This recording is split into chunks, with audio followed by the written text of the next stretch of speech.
Chris Farfoy. Thank you very much, Mr. Chair. I'd like to speak to the new Clause 12 in this Part 3, and I want to acknowledge my colleague Phil Twyford for putting forward this extremely important part of this legislation. But I do have a concern around it because Part 5B, Clause 50T, Clause 1 says that the Minister of Housing must prepare a plan in consultation with the corporation. Now, I also want to pay homage to my colleague Stuart Nash, and thank you for breaking it down, some of the language around some of the functions that we want to achieve with this Part 3, but I have serious concerns of its achievability with the current Minister of Housing. Well, and that's the point that I'd like to make, because if we're asking the current Minister of Housing to prepare a plan, we would want a Minister of Housing to have experience of preparing a plan. And from what I have seen of the Minister in the period that he has been the Minister of Building and Housing, I would say that all of his policy interventions have been, to use a word I don't use a lot, extemporaneous. And that is without prior planning or thought or preparation. Because what we've seen from the Minister in the past, I think it is 4.5 years as him being the Minister of Building and Housing, really has been shambolic.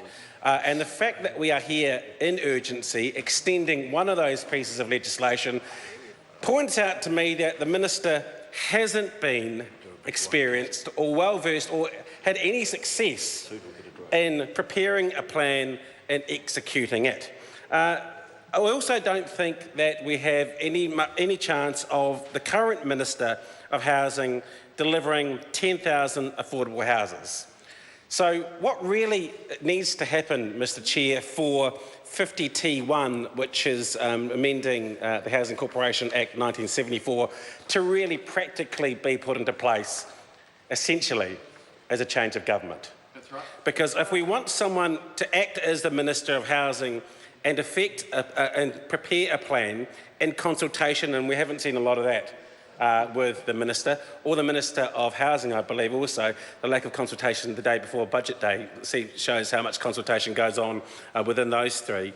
There is a lack of consultation and the ability for the current government to provide 10,000 affordable houses per year for first home buyers. So this piece of legislation does set to put in a policy which will help address the housing crisis.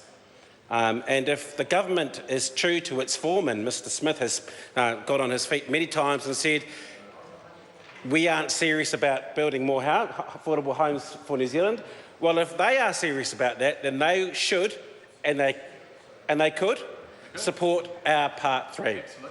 I'm not holding my breath because of the track record of the current Minister of Housing. So while I think it's a great amendment to the Housing Corporation Act 1974, if we're going to really effect that, then at least for the next 12 months, I think the government should consider changing the personnel, because it simply isn't going to happen with Nick Smith in the seat. Then, after the next election, this piece of legislation, or Part 3, will become much more functional, because Phil Twyford will be the Minister of Housing. And we will make things happen. We will get affordable housing into Auckland and especially into other areas of New Zealand that need it. And it's not just Auckland where affordable housing is needed.